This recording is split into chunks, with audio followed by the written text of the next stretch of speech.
mensaje que creo que viene de parte del Señor para nosotros. Y nos vamos rápidamente porque hay un mensaje bastante amplio y tenemos 25 minutos para hacerlo. Entonces vamos al capítulo 22 del libro de Génesis. Dice así: aconteció después de estas cosas que probó Dios a Abraham y le dijo: Abraham. Y él respondió: heme aquí. Y dijo: toma ahora tu hijo, tu único Isaac, a quien amas, y vete a tierra de Moría, y ofrécelo allí en holocausto sobre uno de los montes que yo te diré. Abraham se levantó muy de mañana y enalbardó su asno y tomó consigo sus 2 siervos suyos y a Isaac su hijo, y cortó leña para el holocausto y se levantó y fue al lugar donde Dios le dijo. Al tercer día alzó Abraham sus ojos y vio el lugar de lejos. El versículo 5, pongámosle atención por favor, dice: entonces dijo Abraham a sus siervos: esperad aquí con el asno, y yo y el muchacho iremos hasta allí y adoraremos y volveremos a vosotros. Y tomó Abraham la leña del holocausto y la puso sobre Isaac su hijo, y él tomó en su mano el fuego y el cuchillo, y fueron ambos juntos. Entonces habló Isaac a Abraham su padre y dijo: Padre mío. Y él respondió: heme aquí, mi hijo. Y él dijo: he aquí el fuego y la leña, mas ¿dónde está el cordero para el holocausto? Y respondió Abraham: Dios se proveerá de cordero para el holocausto, hijo mío. E iban juntos. Y cuando llegaron al lugar de Dios que Dios les había dicho, edificó allí Abraham un altar y compuso la leña y ató a Isaac su hijo y lo puso en el altar sobre la leña. Y extendió Abraham su mano y tomó el cuchillo para degollar a su hijo. Entonces el ángel de Jehová le dio voces desde el cielo y dijo: Abraham, Abraham. Y él respondió: heme aquí. Y dijo: no extiendas tu mano sobre el muchacho ni hagas nada, porque ya conozco que temes a Dios, por cuanto no me rehusaste tu hijo, tu único. Entonces alzó Abraham sus ojos y miró, y aquí a su espalda un carnero trabado en un zarzal por sus cuernos. Y fue Abraham y tomó el carnero y lo ofreció en holocausto en el lugar de su hijo. Y llamó a Abraham el nombre de aquel lugar: Jehová proveerá. Por tanto se dice hoy: en el monte de Jehová será provisto.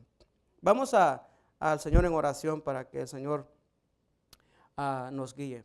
Padre amado, te damos gracias porque es por confiando en ti que estamos aquí, Señor.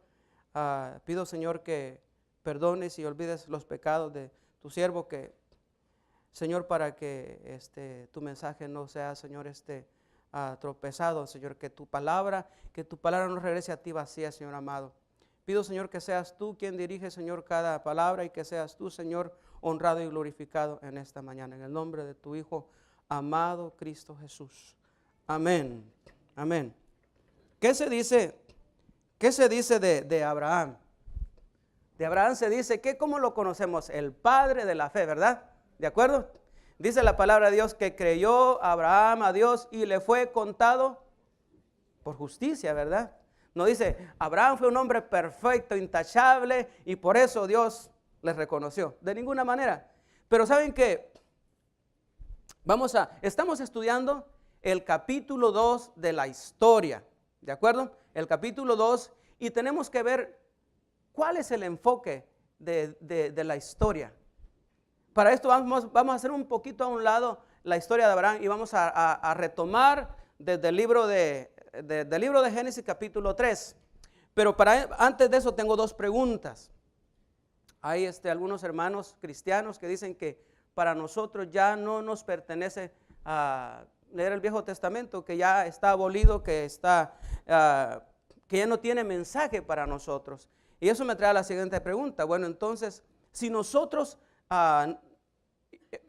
ignoramos leer el Viejo Testamento, ¿cómo entenderíamos nosotros que los judíos esperaban a un Mesías?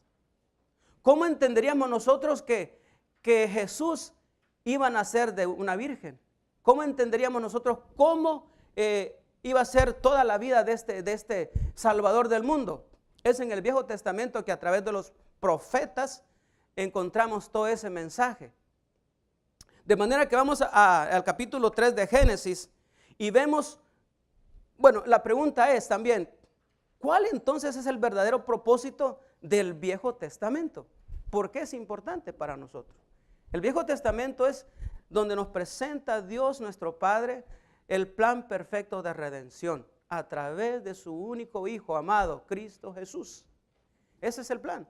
Y por eso es que Él se enfoca en ciertas genealogías de familias del Viejo Testamento. Porque es otra cosa que a veces a mí como que me aburría leer las genealogías, los nombres de los descendientes de los patriarcas. Y vemos en el capítulo 3 de Génesis, dice así, el versículo 14. Y Jehová Dios dijo a la serpiente, por cuanto esto hiciste, maldita serás entre todas las bestias y entre todos los animales del campo. Sobre tu pecho andarás y polvo comerás todos los días de tu vida. Y pondré, aquí viene la profecía, y pondré enemistad entre ti y la mujer, y entre su simiente y la simiente suya. Esta te herirá en la cabeza y tú le herirás el carcañal. Aquí el Señor está introduciendo el plan perfecto que de Eva iba a nacer el Salvador del mundo. La semilla iba a ser por la descendencia de Eva y Adán, ¿verdad? De manera que ahí se enfoca el Señor en una descendencia de Set. De Set es la descendencia que llega hasta el diluvio, lo que es Noé. Noé viene de la descendencia de Set. Después de Set viene de los 3 hijos de Noé, Sem. Sem es el padre o la descendencia donde viene el padre de Abraham, Tared. Y de ahí vemos a Abraham, este hombre en cual nos vamos a enfocar esta mañana. ¿Saben qué? Yo de niño me enfoqué más leer el Viejo Testamento más que el Nuevo. Y cuando yo me encontraba leyendo la historia de estos patriarcas, y para mí yo los leía equivocadamente.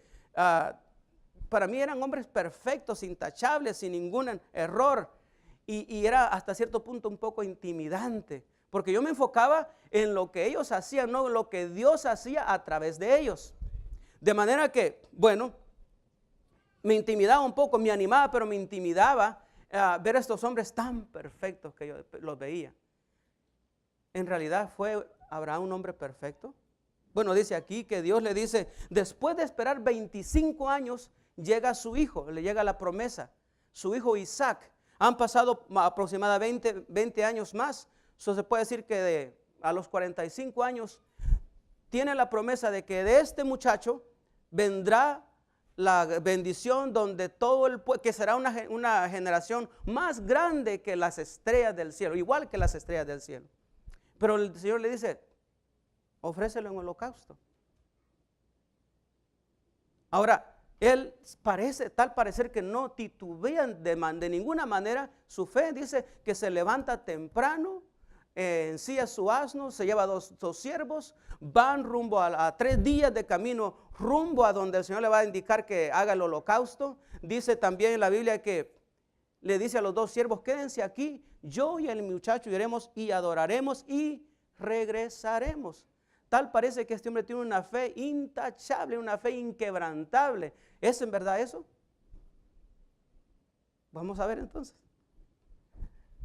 ¿Saben que a través de la Biblia nos damos cuenta de que él tuvo que pasar por el desierto, tuvo que pasar por esas pruebas que nosotros a veces queremos brincar y estar al otro lado, pero son tan importantes para que el Señor nos dé templanza, que nos moldee de acuerdo a su voluntad, que nos dé carácter.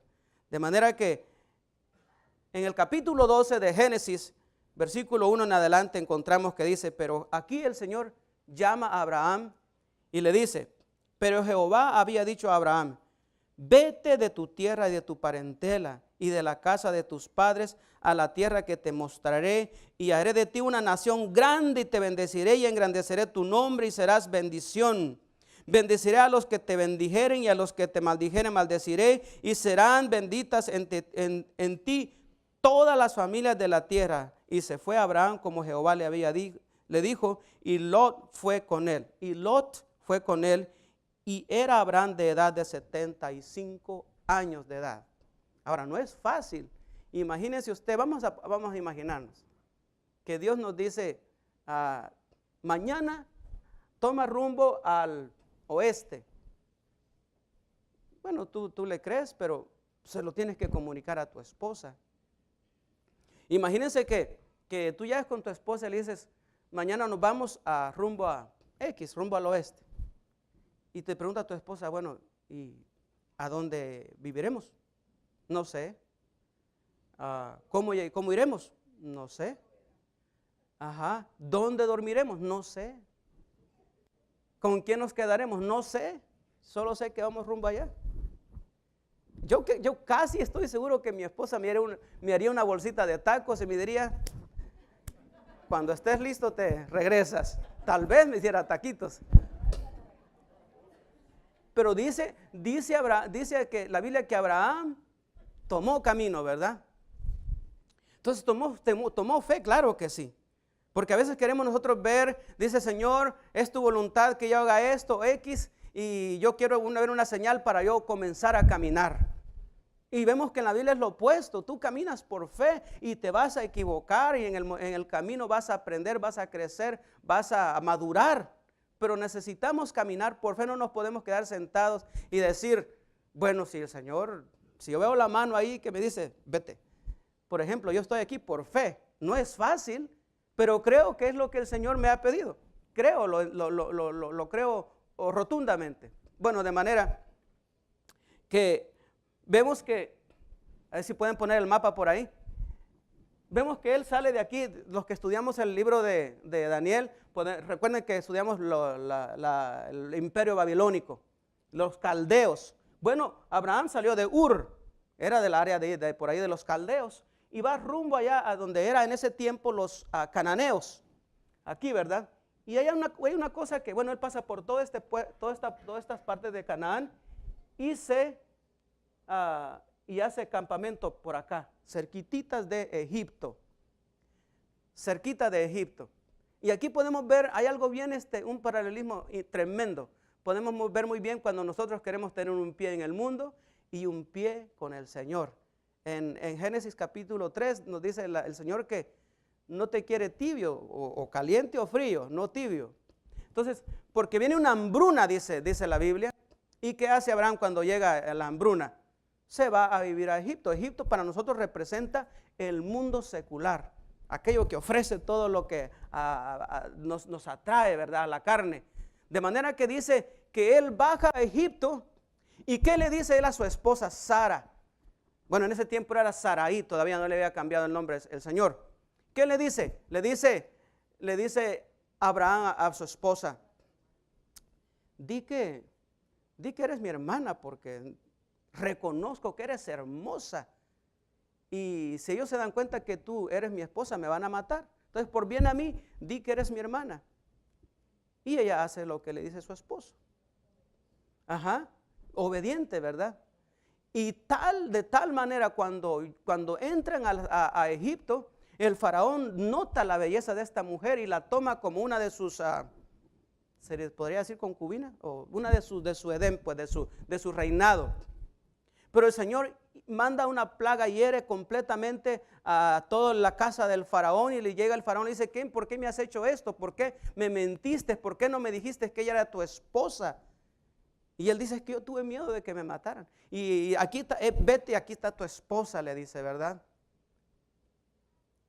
Dice también que él le regaló, hace una lista la Biblia ahí de que le hizo muchos regalos, salió de ahí rico, porque el faraón lo que quería es que se fueran básicamente. Hubo otra ocasión más después que él se encuentra con el rey Abimelech. Abimelech no es su nombre, es su título. Y entonces hace lo mismo. Le dice, esta es mi hermana. Y le dice, el Señor le habla al rey en una visión y le dice, ciertamente eres muerto. Qué tremendo, ¿verdad? Pero Abimelech no sabía que él ni siquiera estaba pecando, porque él, de acuerdo a él, eran hermanos, Abraham y Sarai. Y entonces le dice a Abimelech, ¿matarás al justo? O sea, yo no sabía, él me dijo que eran hermanos. Y le dijo, yo sé, dice, bueno, dile a Abraham, él es profeta, le dice el Señor, él es profeta, dile que ore por ti, para que esta maldad se vaya de tu casa. Y Abimelech lo confronta, le dice, ¿por qué has hecho esto? Esto no se le hace a ningún hombre. Sabiendo que necesitaba la oración de Abraham, él lo confronta de cierta manera. De manera que vemos que Abraham habían en ciertos momentos que ocurría a las armas que él conocía, a sus habilidades, ¿verdad? Y eso nos pasa mucho a nosotros. ¿Por qué Abraham nunca se preguntó, cómo se sentirá Sarai que la presente como mi hermana? ¿A poco no se preguntó? ¿Por qué no se preguntó? Yo estoy aquí en el Negev, cerquita de Egipto, pero yo no necesito bajar. Dios proveerá para mí. Él dudó que Dios podía proveer para él, que tuvo que bajar a Egipto. Así que de ahí él se regresan al Negev. Y aquí hay algo bien interesante, sucede lo inevitable. Los siervos de Lot, ¿cómo se dice?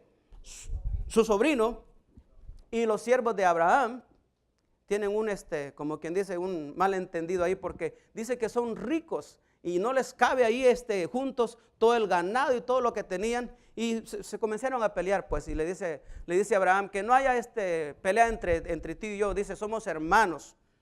Y le dice, ¿por qué no? Si tú escoges a la izquierda, yo iré a la derecha, o viceversa, si tú vas a la derecha, yo iré a la izquierda. Entonces, recuerden lo que le dijo el Señor a Abraham en el mero principio. Le dijo, vete de tu parentela. Fue completamente fiel Abraham a Dios. Se llevó a Lot. Y aquí vemos una de las consecuencias de nosotros tomar las cosas a nuestra manera.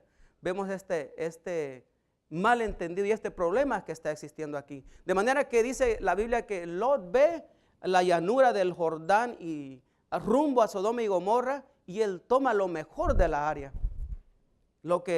Y dice, va al oriente. El oriente en la Biblia significa también el lugar de pecado. Siempre dice que salgamos del oriente, ¿verdad? Más tarde, por consecuencia, vienen cinco reyes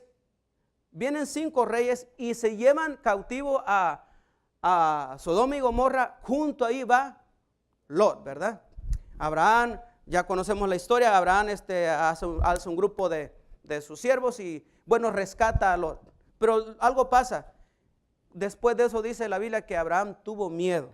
Recuerden que cuando nosotros tenemos un percance con una persona no temerosa del Señor, quieren revancha, ¿verdad?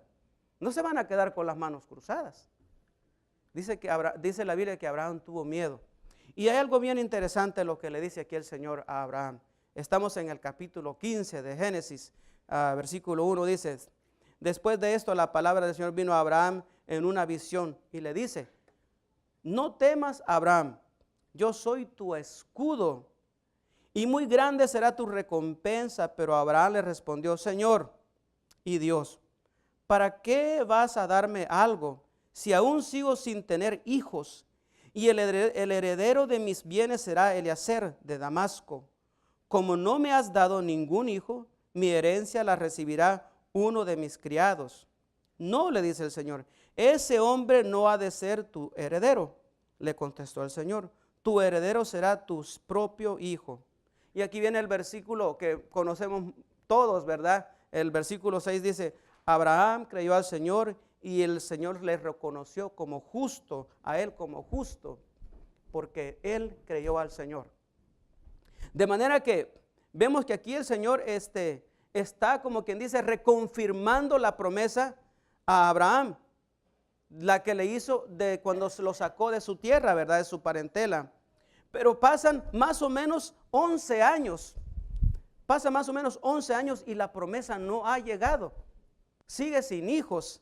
Y Sarai, su esposa, le dice, ella se había cansado de esperar que Dios cumpliera su promesa y sintió la necesidad de tomar el asunto por sus propias manos. Le dice, aquí el Señor me ha hecho estéril.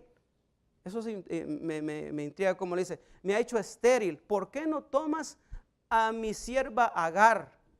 Acuéstate con ella y que de ella nos dé un hijo. Él bien sacrificado dice que sí.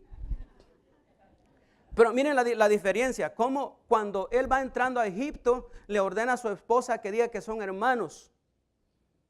El no tomar en consideración la opinión de tu esposa puede meternos en problemas, todos lo sabemos.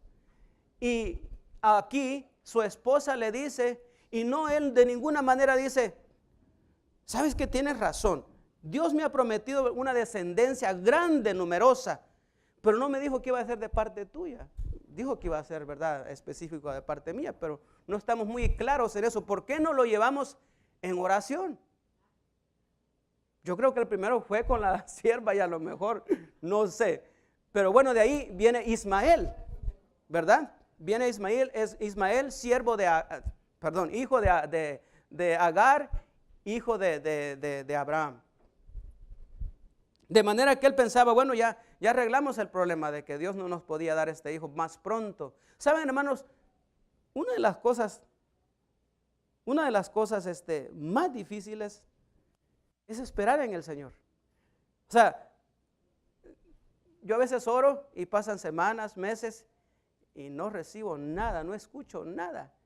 Y me cuesta y hasta a veces dice, bueno, ¿me estará escuchando el Señor? Aquí han pasado aproximadamente 12, 11 años y todavía no hay claridad.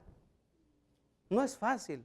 En el capítulo 17 dice así, dijo también a Dios a Abraham, a Sarai tu mujer no le llamarás Sarai, más será Sara su nombre.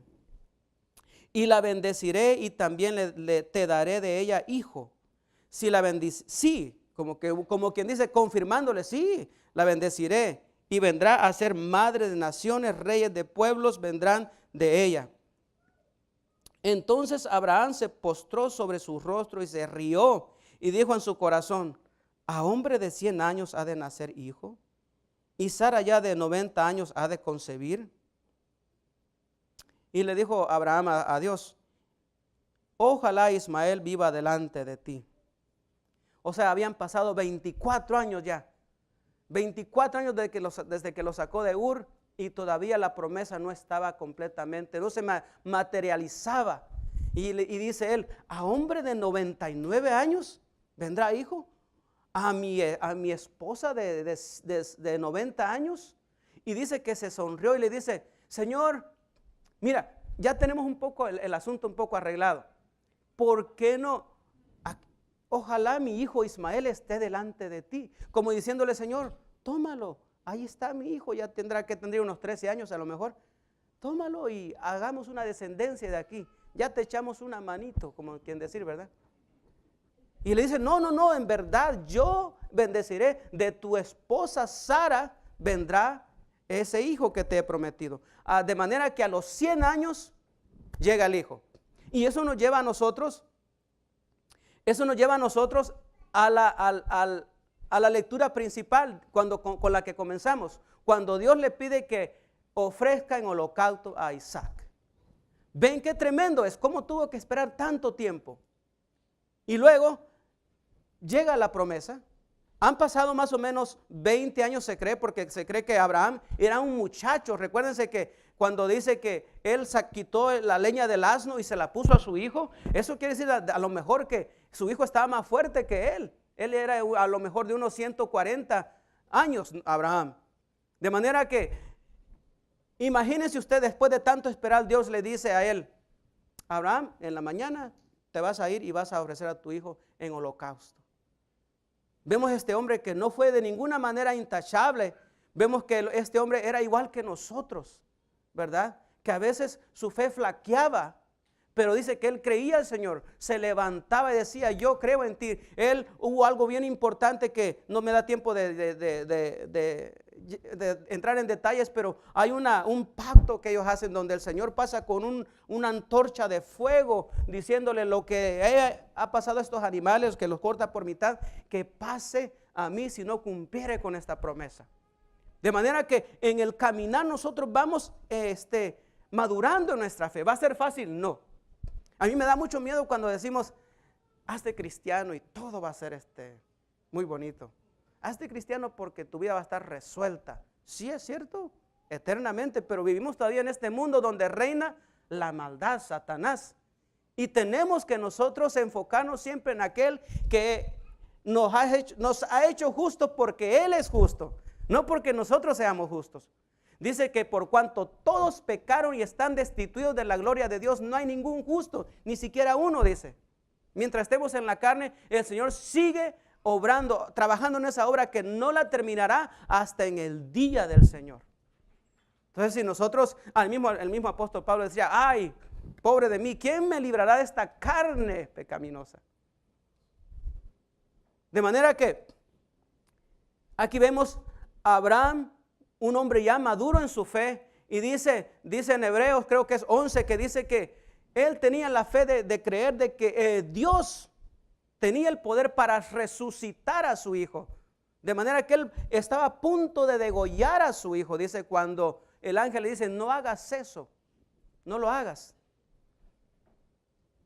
Muchas veces, bastantes veces han venido hermanos conmigo y me dicen, ¿sabes qué, hermano? Es que yo tengo ponle nombre, adicción, yo tengo este vicio, yo tengo esto. Y es que en verdad yo he tratado, pero no puedo. Y ellos se sorprenden cuando yo les digo, tienes razón, no puedes. No puedes, yo creo que no puedes. Tú no puedes, pero Dios sí puede en ti. Esa es la cosa, cuando nosotros queremos hacer todo por nuestras obras, por nuestra habilidad, por mis fuerzas, vamos a fracasar. Pero si nosotros nos rendimos al Señor y decimos, Señor, yo no puedo, pero sí quiero, te entrego todo mi ser. Haz en mí tu voluntad. Tú me has dicho que recibiré poder, que el Espíritu Santo estará conmigo dándome fuerzas. Ahí cambian las cosas. Recuerden cuando en este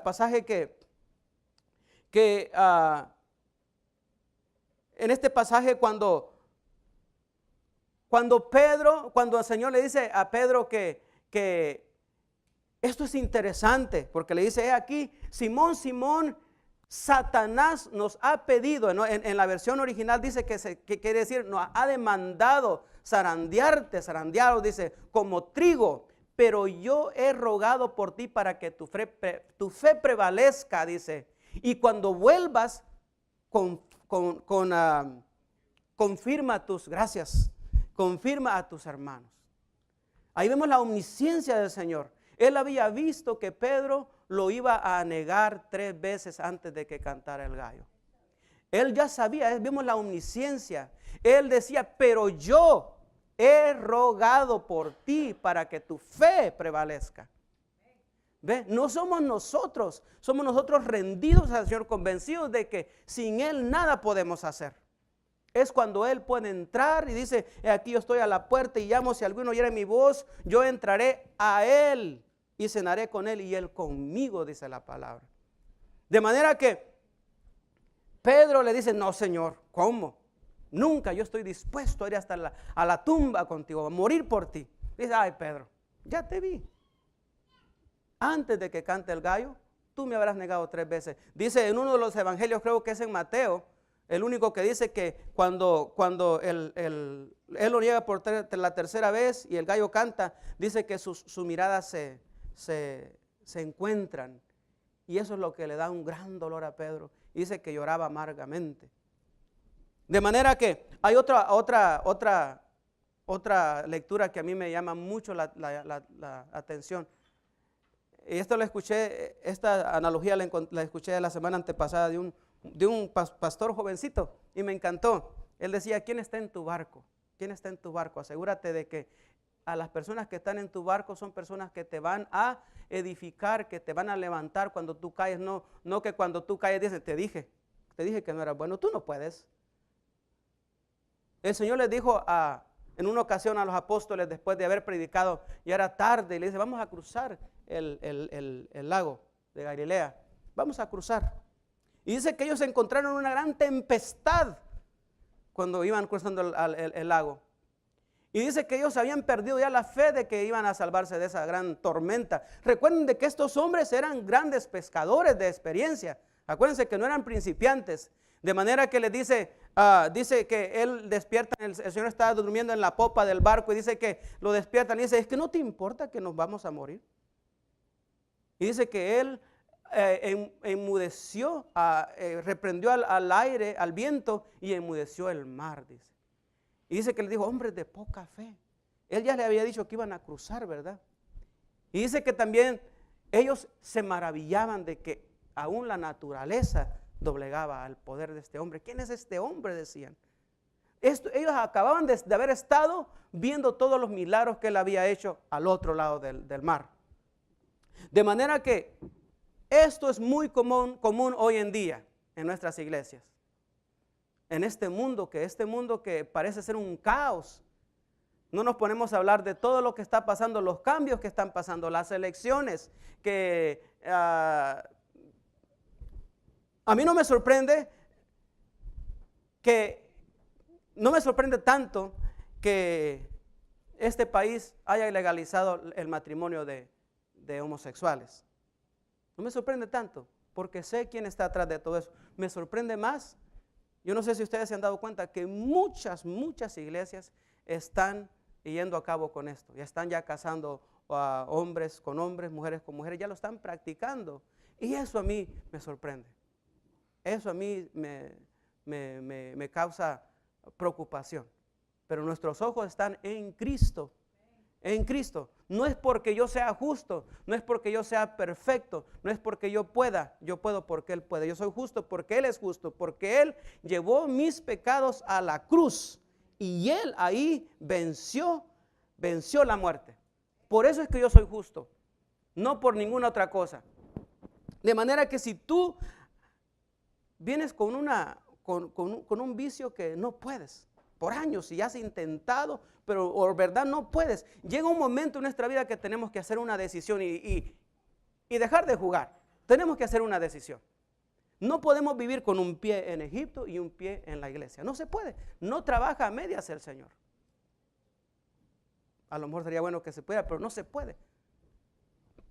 De manera que si las personas te han dicho es que tú no puedes ser buen padre, tú no puedes ser buen esposo, tú eres por naturaleza corajudo y te gusta gritar, o viceversa, corajudo y te gusta gritar, te gusta mandar.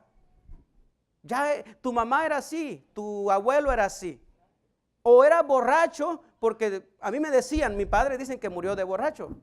Yo no lo conocí. Mi mamá estaba embarazada cuando él muere y me dicen que él murió de borrachera. Y mucha gente decía, ¿ustedes van a ser borrachos? Ya está, como quien dice, ya está escrito. ¿Saben que no soy borracho? Gracias al Señor, gracias al Señor. A lo que voy es que no permitamos que la vida siga dictando nuestro futuro. Del pasado no podemos hacer nada, pero el futuro ya está preparado porque ahí el Señor en el monte Moriah, en el monte Moría, creo que se dice en español, le dice, provee, dice, mire qué interesante lo que le dice Abraham a su hijo. Le dice a su hijo, papá, yo veo el fuego, veo el cuchillo, veo la leña, yo la voy cargando, pero ¿dónde está el holocausto? ¿Dónde está el carnero que vamos a sacrificar? Y le dice algo bien interesante a Abraham, no te preocupes, mi hijo, Dios se proveerá, Dios se proveerá. ¿Saben que hace 2000 años Dios cumplió esa promesa? De hecho, ahí Abraham levantó un altar y dice que le llevó por nombre Dios proveerá. En esa misma montaña, 2000 años después, Dios dio a su hijo único. Pero esta vez no se detuvo el cuchillo, esta vez no se detuvo el hacha. Esta vez el sacrificio fue en su totalidad. El que no conoció pecado se hizo pecado por ti y por mí. Qué cosa tan hermosa que nosotros tenemos. Eso es suficiente para que yo me levante cada mañana y decir, ay, soy bendecido, doblemente bendecido, porque en Él yo soy justo. Señor, ayúdame este día para ser un vaso de honra y gloria para ti. No porque lo que yo sea, no es ni siquiera me lo merezco, no soy digno, pero Él es digno de toda honra y toda gloria. De manera que vamos nosotros a confiar en Él, de ninguna manera en nosotros, en el pastor. Oremos por los pastores, por los líderes de alabanza, por el liderazgo.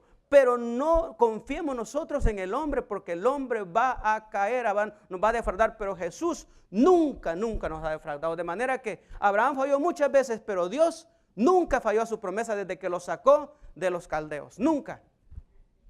A los ojos de nosotros podríamos pensar, bueno, se tardó mucho. No, Él siempre llega a tiempo, nunca temprano ni tarde, llega justo a tiempo. Yo quiero invitarles hoy que que si tú vives en eso, si tú vives en una ocasión donde estás siendo manipulado por el enemigo. Miren, yo he estado en El Salvador hace 3 semanas y yo he visto lo que el enemigo quiere hacer. El enemigo quiere destruir las familias enteras. Y él nos ataca la mente, nos taladra la mente diciendo, tú no puedes hacer esto, tú eres esto, tú eres lo otro, dice que la palabra que él vino a robar nuestra vida, a hurtar, matar y destruirnos, pero dijo Jesús, yo he venido para que tú tengas vida en abundancia. Es lo que dice la palabra. De manera que si tú estás viviendo en una faena donde no encuentras, no ves la salida, si tú has sido una vida dictada por amigos, por familiares que te han dicho, tú vas a hacer esto, tú vas a hacer lo otro, hoy puedes decirle al Señor, hoy puedes decirle a tu vida, hasta aquí. En el Señor yo pongo mi fe, en el Señor yo confío y hoy en adelante pongo mi vida en ti, Señor. Yo pongo mi vida en ti, confiando solo en ti, que tú moriste por mí, porque me amas con amor eterno.